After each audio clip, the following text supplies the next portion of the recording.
Welcome to Talking Business, a podcast produced in Melbourne, Australia. The podcast is available on the Acast site, my own website, the Apple Podcast Store, or wherever you go to get your podcasts. Or you can get it at the Business Acumen website at www.businessacumen.biz. For the most exclusive access to leading economists and business leaders from around the world, subscribe to Talking Business from my website, leongettler.com. I'm Leon Gettler. My job is to review and monitor the week's news in business, finance and economics. I bring it all to you every week. This is episode number 40 in our series for 2022, and today's date is Friday, November the 4th. First, I'll be talking to Martin Creighan, Managing Director, Citrix Australia New Zealand, about cybersecurity budgets. And I'll be talking to Rabobank economist Michael Every about the impact of Xi Jinping's continued rule over China's economy. But now let's talk to Martin Creighan. Martin, the Optus hack has highlighted the importance of cybersecurity. What's your position on this? Oh, I think all of us, really, when I say all of us, I think leaders in enterprise organizations, small to medium businesses, what I call mid-tier enterprise organizations, really have to remember that we always have to be on and we always have to be diligent in regards to cybersecurity and what's happening in our environment. If you think about, what has happened with that Optus data breach, I think it's a really important reminder of the vigilance that businesses need to play on securing sensitive information. And to be honest, I really feel for Optus and its customers and understand, how concerned everybody is. But at the same time, it's a timely reminder that we have to make sure that we're being vigilant in regards to our systems, our processes, and our tools, and keeping our corporations, our data, and our applications secure.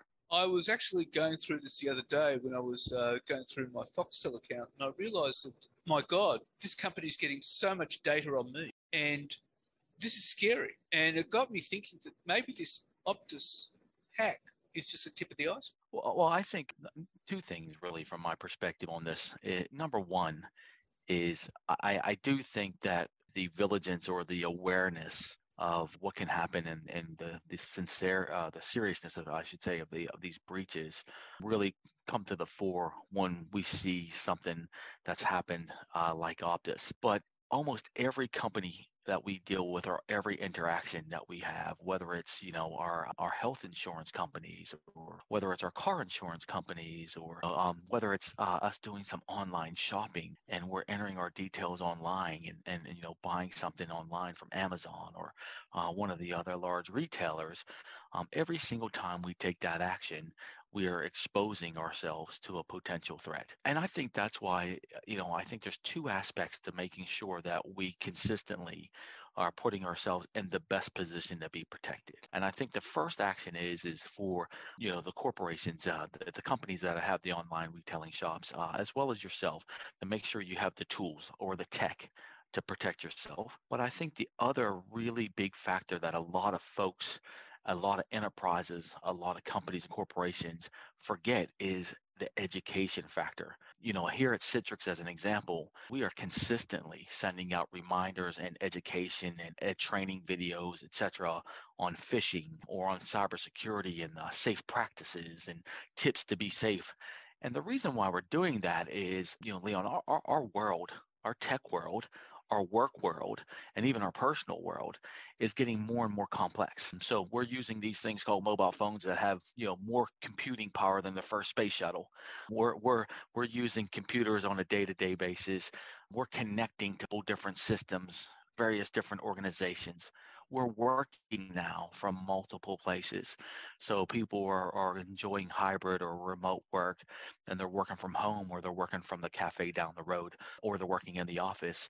And all of that just makes what we're doing, or what systems we're accessing, or really makes the job for, I guess, our cybersecurity teams even more complex and harder. So I think that a big piece or a big factor in all of us staying safe is, yes, we need the tech, we need the tools, we need the processes, we need those systems, but we also need the education. So it's a really big and important piece for all of us to make sure that we're taking the time to read those articles, to get those safety tips, make sure that we're complying with the rules and regulations that our IT teams and security teams are sending out. One of the issues, I think, is that a lot of these corporations now have remote workers. So they're working, from different locations. Would that affect the cybersecurity issue? Well, it makes it more complex. So I was smiling when you said that, Leon, because that's what Citrix does. Citrix enables remote or hybrid work. And in fact, Citrix is the world leader in providing secure access to your data and applications from any location across any device, any platform. So we take pride in being able to give remote workers access to the applications they need to be productive and do that in a secure manner, as well as making sure that we're securing the data that they're accessing along with it through our platform. But you're 100% correct that it's definitely more complex, and it makes it harder for IT managers or chief information security officers to have a secure environment when their workers are working from anywhere. And on any device, we've seen in a proliferation over the last couple of years as COVID hit and everybody started going remote on bring your own device to work. And so with multiple devices out there and devices that may not have been tested on the corporate network, as an example, as well as coming in and accessing the network from a Wi-Fi connection or a connection that may not be corporate secured or corporate checked, it just increases the complexity that IT managers have to deal with. And that is a big struggle for them. But I think overall they're trying to do a good job. And I will say we just did a survey of 250 IT leaders in Australia, and in that survey we're talking to them about with inflation and with the cost of living going up and everything in regards to doing business seems to be getting more and more expensive. We asked them, is the spend on cybersecurity going to decrease? Is it going to stay the same, or is it going to increase? And the answer is it's going to increase. Organizations are going to continue to spend money on cybersecurity. In fact, through this survey, Leon, we found that 4 in 10 Australian leaders are saying that data protection and IT security innovation. So not only staying with the status quo, but innovating ahead of the digital transformation and hybrid work is an absolute priority for them. And this is especially true from the respondents that we got from Queensland, where 63% of them said, yep, we're going to spend at least as much, if not more, and we're going to continue to innovate. South Australia, about 58% of them said that, and in New South Wales, at least half have said we're going to spend at least the same or more. And 63% of Australian IT leaders overall expect an increase in spending on data protection. And it's so important to make sure that we're keeping this data as safe as possible. And to your point just a few moments ago, the challenge is how do we do that in a world where it's becoming more complex because we have more people accessing our data and other sources of data from multiple devices, multiple places at multiple times. Would one of the issues too be that a lot of these companies need training in cybersecurity? Would that be right? Yeah, absolutely. That's what I was saying earlier. The fact that most cybersecurity incidents are taking place from people who aren't paying attention to the work they're doing, and they click on that link that they think is a link that is going to take them to an application they need to get to, or they click on a fake banking application link or something of that nature, and then next thing you know, they actually have a threat or bad actors now accessing their data, their privacy, their network, their information and applications. So most of security breaches, in fact, more than 63% of security breaches are caused from human error. So once again, we have IT security folks working really hard to make sure that from a company point of view, we have the people, the process, and the tools to be safe. But it's that training aspect that needs to continue. It's the awareness aspect that needs to continue to be pushed in every organization so that folks realize that, hey, this link looks suspicious or that email looks fake. I better not click on that link and I better report this to my IT security group. Now, would it be true to say that the IT leaders would say inflation would increase the risk of levels of an IT threat because of reduced security readiness of organizations? Absolutely. So I think what they're saying is not only that with inflation, there's the risk that you just associated with that. There's also this risk or perceived risk that because of inflation that they won't be spending as much money. So the bad actors are saying, okay, maybe I'll pick up the paces here and I'll actually increase the activity versus decrease the activity. And that's why it was really refreshing to see the results of the survey where they came back and said, even with the rise of inflation and the rising cost of doing business, we're still going to invest and we're going to increase our investment in cybersecurity to make sure that we're actually protecting our resources, protecting our people, and protecting our data. Now, your experience since Citrix, is this cybersecurity issue getting more pronounced? Is it getting worse? Yeah, I don't know if it's getting worse. I don't know if I'd describe it as worse, but I'd certainly describe it as more complex. And the reason why I don't think I'd describe it as worse is because for the last 20 years, as long as IT and tech have been around, there's been this threat, this cybersecurity threat. And I recall, just about 12 months ago, I was doing a briefing session for the board of directors for a large banking and finance company here in Australia. And when I was in there, they asked me to talk about tech in general, but cybersecurity was on the agenda. So it was three topics that we covered: is emerging tech, cybersecurity, and then talent, which is always a big issue as well. But when we were discussing cyber, I remember one of the non-executive directors said to me, he said, Martin, but you just talked about all the emerging tech like AI and robotics and machine learning and all those things. He said, can't we use that stuff to get ahead of the threat? Can't we use all of this new tech that's coming out to make sure that the bad actors aren't really penetrating our network and they're not getting ahead of us? And I sat there and I smiled at him. And the reason why I smiled, Leon, is because the bad actors are, guess what? They're using that tech as well. They're using AI and they're using robotics and they're using machine learning. So, it's this cat and mouse game of us trying to leapfrog one another as we get more tools, more processes, and more systems in place, more tech in place. They're using the tech to do bad things while we're using the tech to try to protect ourselves. So do I think the tech, or do I think the problem is worse? I think the problem is intensifying, and I think the problem is getting more complex. And the reason why it's getting more complex is because the number of devices and the number of ways that we're accessing data.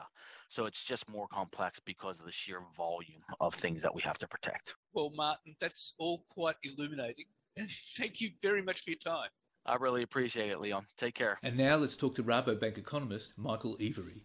Well, Michael, we've just come out of the 20th Party Congress, and Xi Jinping has indicated no change in the risk factors for the economy, like COVID-19 and the housing policy. What's your view about that? Well, that's absolutely true on those two fronts, but I think that's actually underplaying the significance of what emerged from this Congress. Now, I'm speaking on the Friday, and we won't have the full results until the weekend, so things could still change. There's a caveat in everything I'm saying. But let's presume the rumors that we're hearing so far are accurate.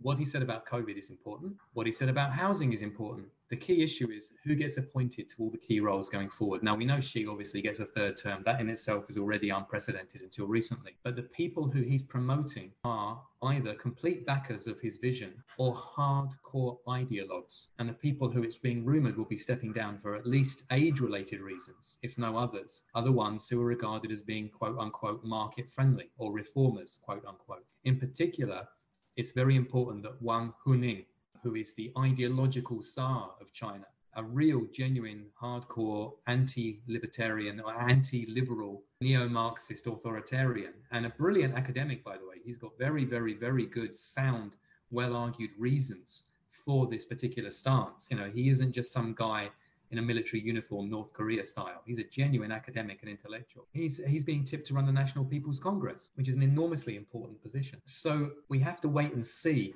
what the final lineup looks like. But it's not just a question of the fact that the Chinese economy is unlikely to reopen anytime soon. It's not just the fact that the housing bubble, and it always was a bubble, is not going to suddenly be the growth driver that it was before. It's the fact that China is going to continue down the path that it started on over the past few years, which so many people are still in willful denial about. So China will become more inward-looking and more nationalistic? Yeah, absolutely. Markets will be there to serve the state and the state only. So a market will only have a function provided it produces an outcome that the state likes. And if it doesn't, the market will be co-opted or closed down. To go back to Wang Huning, who I was just talking about, he's seen as the brains behind Xi's vision. And he argues, again, very logically, very consistently, very carefully, with a lot of historical evidence, and going all the way back to Confucius and Plato and Schmidt, who was the source of Nazi jurisprudence, by the way, even though that's an uncomfortable parallel to draw, but academically he does draw on him, and says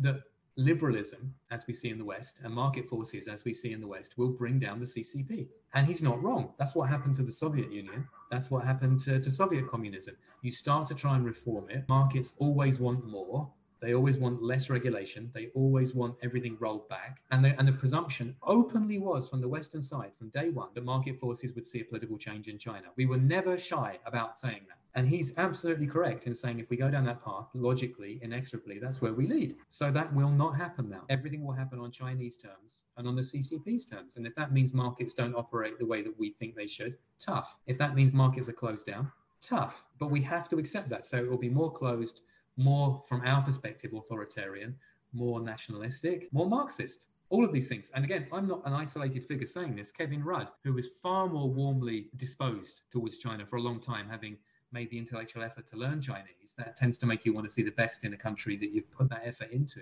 He's saying exactly the same thing. So what does that mean for the Chinese economy moving forward? It will change. I don't think there's any chance it's going to get a near-term bounce. I don't even know if we're going to get accurate figures that reflect what's going on. They cancelled GDP and trade data and other numbers this week because of the Congress. If that doesn't tell you that politics trumps the economy, I don't know what does. We just won't publish the number because we've got important people meeting. Now, they say it's because they couldn't sign off on the data. That in itself tells you something. You had to get a Communist Party official to sign off before you could release the data to the international markets. Expect a lot more of that. We won't know exactly what's going on. But what we do know is going to be going on is trying to resolve an economy which, if you take a step back and look at it, actually looks a lot like a Western economy in the wrong ways. Massive income inequality, massive wealth inequality, massive asset bubbles, enormous private sector debt, enormous public sector debt. The only difference they have is they have too much supply of industrial goods, whereas we have too much demand. But if you invert that, they're not sitting a million miles away from where we are, but they have a very different ideology on how you resolve that. We've gone down the route of QE, which we've tried. We've gone down the route of ultra low interest rates, which they're still going down the route of. That didn't work. We're having to reverse that. What will their reversal look like? Well, clearly it's going to come from a more ideological camp. And I don't think markets are going to enjoy it. How sustainable is that? Well, entirely sustainable, given that they maintain political control. If you're referring to the often drawn conclusion that the deal was, we don't have a Western democracy, we have the Chinese Communist Party system, but we provide you all with rising living standards, and that's the deal there. That can still be done, but it won't necessarily be done the way it's been done up until now. For example, you can look at data if you do a deep dive in China rather than doing a surface level, McKinsey shallow view, and say that while growth has been spectacular, it's been lopsided geographically, demographically, and actually it's 300 to 400 million people who have boomed, and 800 to 900 million people have been left behind. The data are pretty unequivocal about that, even from the Chinese side. How do you maintain growth going forward? You don't look after the 300, 400 million. You don't look after the people who send their kids to study in Australia. You don't look after the people who come on holiday to Australia. You don't look after the wealthy elite. You look after the 800 to 900 million who've been left behind, which would be entirely in keeping with Xi's philosophy. So you'd still have growth, but it's going to be much more domestically focused, much more bottom-up, grassroots-based growth, much less, let's build more 100-story skyscrapers using Aussie iron ore to appeal to an international elite. And I'm not saying that's what they will do, but that's one way to square that circle. Politically, that's quite sustainable. Well, if you're pleasing 900 million people, but not pleasing 300 million people, how does that not work out? So you can't see any other change? You can't see this changing ever? Well, we can rule out the market-friendly, let's privatize, liberalize, and open up Western approach. If you look at the personalities that are being lined up at the moment, I think it's safe to say we can rule that out. So if we do, what's left? You have kicking the can down the road and crisis management, Japan style or new normal style of more and more liquidity to try and, keep zombie firms going. But can you really keep building property and building infrastructure in an overbuilt economy to the degree which would be necessary to maintain those particular engines of growth? No, you can't. You can't keep building. You can't keep adding more unneeded apartments that are unaffordable and more unneeded infrastructure, which isn't going to be used with a declining population. So therefore, logically, whether we get there quickly or slowly, you will see a shift towards this more neo-Marxian, neo-Confucian dual circulation model, which I think will shock the West. And one thing that she already said during the week was the entire society needs to embrace austerity, which is not the, go big, print money, build more skyscrapers model that, Australia still thinks China is going to be sticking with forever. What does that mean geopolitically? Well, on one level, it means more decoupling because we see the West is decoupling in terms of technology where China wants to get to. And China is happy to remain coupled only where it has the whip hand. For example, where it is either the monopoly buyer so that it can control the market, or where it's the monopoly seller, where again, it can control the market. You'll see more of that. But if you get a Western reaction similar to the US one, you will therefore see more decoupling going forward. And of course, China will still need certain inputs because it can't feed itself, can't fuel itself. So that may involve geopolitical, geoeconomic realignment that can filter right the way through to the payment system, the currency system, the architecture of international trade. All of that is potentially on the table. Whether it's achievable or not, I don't know. But in theory, that's where you're heading. It certainly speaks to far more instability and far more volatility ahead. So 2022 being a template for the future rather than an aberration. But with what Europe and the US, UK sort of heading towards recession, what does that mean? Well, again, it's a mess because once you start heading towards recession, you have an impetus to try and stimulate your economy. That will happen, even though we're currently raising interest rates now. In democracies, people will not just suffer through pain like that for years, which is what would be required if we were to jack up interest rates and cut government spending at the same time. But then once you start putting that new stimulus in, you want to ring fence it. You want to have made in Australia, made in America, made in Europe policies. You want to make sure that supply chains flow to you, not to other people. So you need to reorder your supply side and your demand side in tandem. Again, this is the end of a one world, the lotus and the olive tree, Friedman-esque globalization. And I don't see how that's avoidable. So this is just very much signals the end of globalization. Well, it's not the end as in everybody building everything for themselves and trying to feed themselves. That can't be done. But the presumption that we live in one global market happily together as consumers rather than anything else, yes, that actually died quite a few years ago. But politicians and particularly, vested interests who helped build that system have been very slow to realize it because they don't want to recognize they were completely wrong. And now China is showing us that. Well, China, I think, led the charge.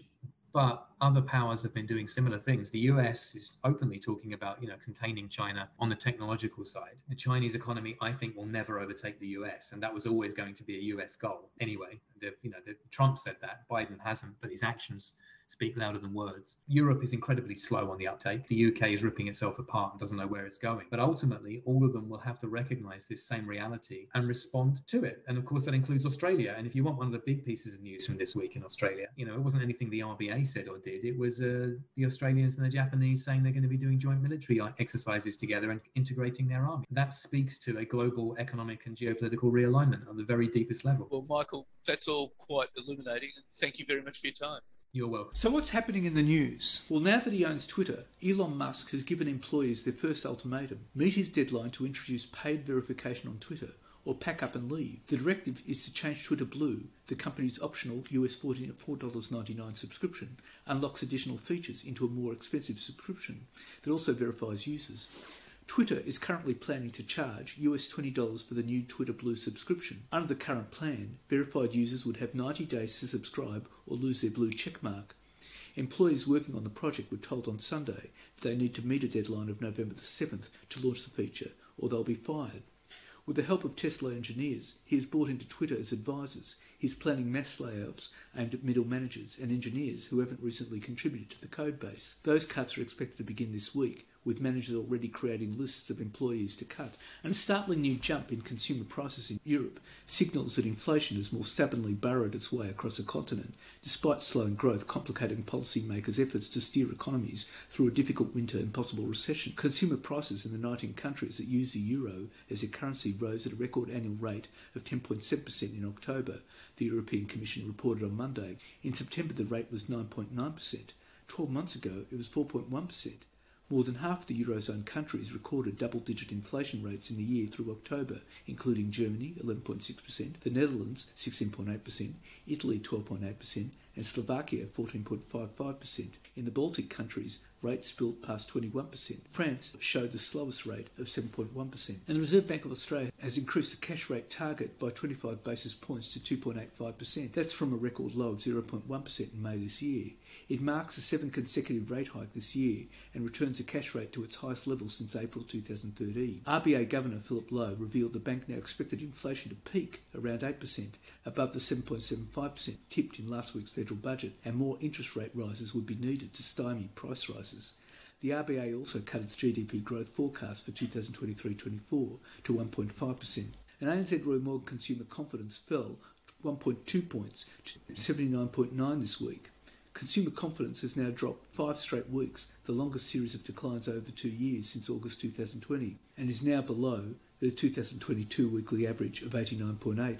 And Australian super funds are suffering as global recession fears bite. For the majority of Australians accustomed to seeing their super balance rise steadily most of the time, 2022 has been a rude shock. Those with their retirement savings in the typical balanced investment option would cop returns of minus 5.7% in the past year and minus 3.1% September alone, according to figures from Super Ratings.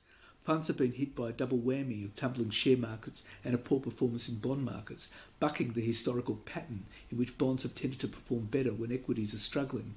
Australia's $3.3 trillion super system, one of the world's biggest pools of retirement savings, is not immune to the global market slump caused by rampant inflation, rising interest rates and the war in Ukraine.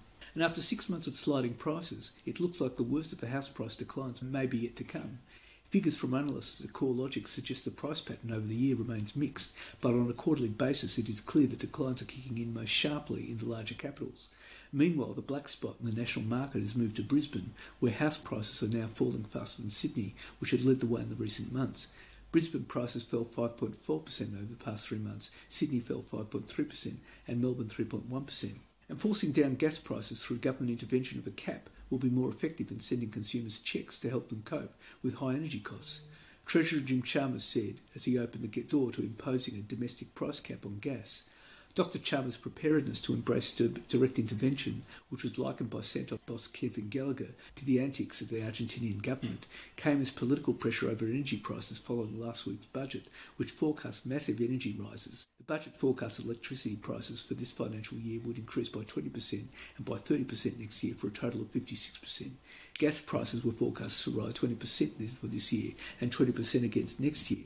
With Labor's election promise to lower average household energy bills by $275 a year by 2025 looking unachievable, and inflation and interest rates running rampant, the government was unable to offer cost of living assistance in the budget for fear of making inflation worse. Last week, Dr. Chalmers and ministerial colleagues Chris Bowen, Madeleine King and Ed Husic began examining options to try to force down prices without creating sovereign risk. It is understood a departmental task force has been formed. An additional $100 billion must be spent on renewable energy infrastructure for Australia to meet its 2050 net zero emissions target, according to new research, as regulators warn Australians could face higher power prices thanks to capital investments linked to decarbonising the grid. Deloitte Access Economics estimates the extra capital will be needed to invest in new wind, solar, battery and transmission assets. As the Energy Security Board determined last month, the grid required massive physical investment and wide-ranging policy reforms which will put ongoing pressure on prices.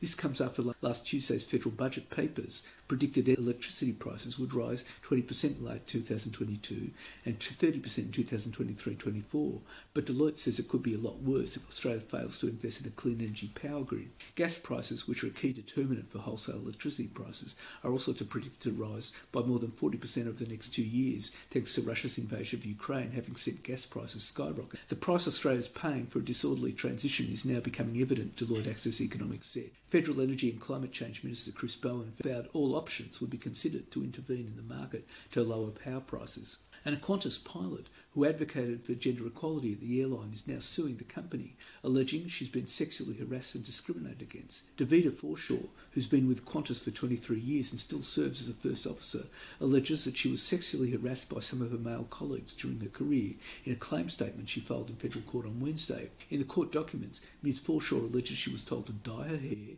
and wear a push-up bra, received a poor performance rating after rejecting sexual advances and fetching pilots coffee. Ms. Forshaw also filed 5 complaints with Human Resources in the span of 3 months, alleging 3 senior pilots discriminated against her because of her gender. And Qantas CEO Alan Joyce's $4 million payday faces an investor backlash and possible protest vote against the airline's remuneration report and share rights at a shareholder meeting on Friday, as an influential proxy firm recommended investors oppose the 2 items.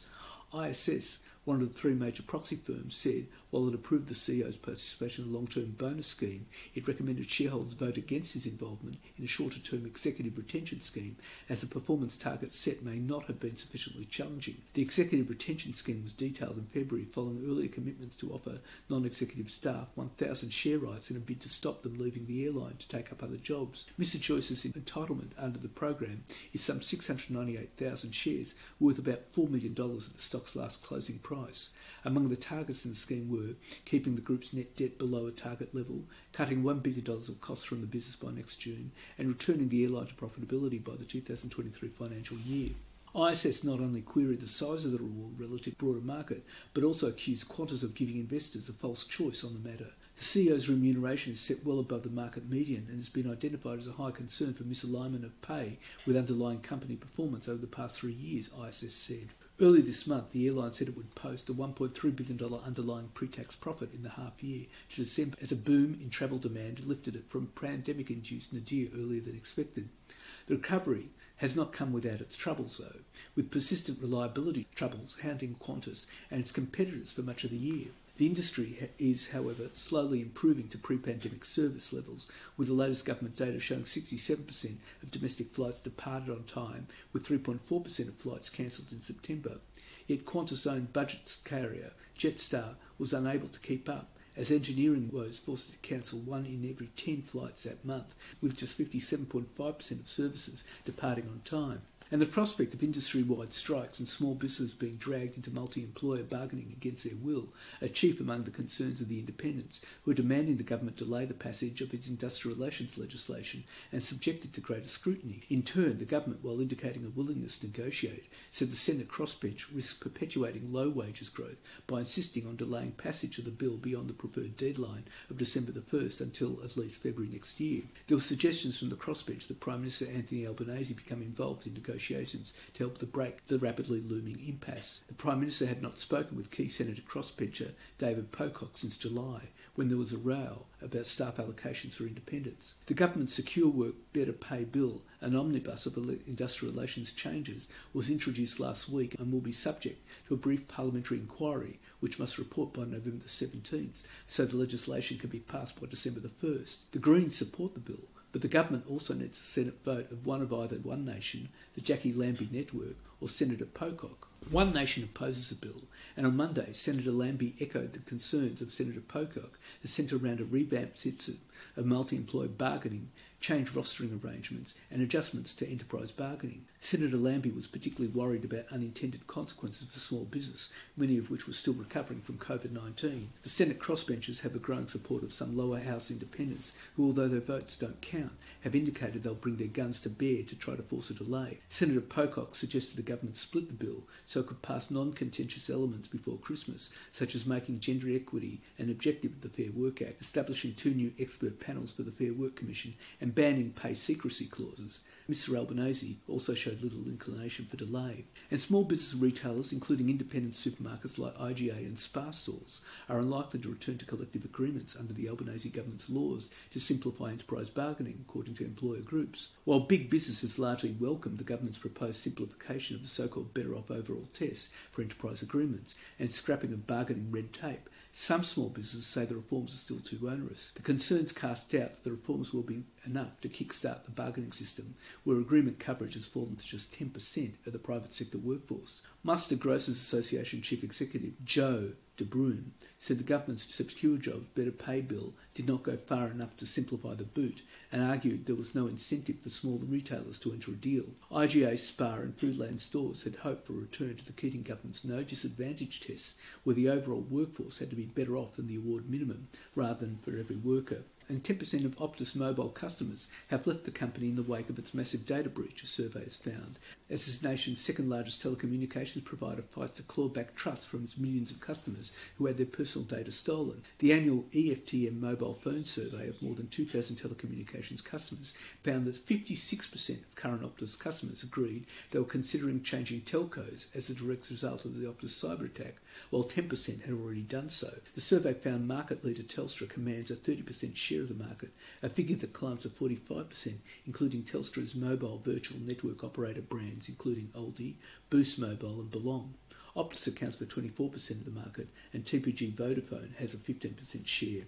A new study by Nordlocker analysing ransomware incidents that affected 74 Australian companies that collectively produce more than $24 billion in annual revenue found that Australia is ninth in the world for ransomware attacks, small businesses at the highest risk, accounting for more than 2/3 of all attacks, 69.5%. In Australia, business services is the top industry hit by ransomware, 12.5% of all attacks.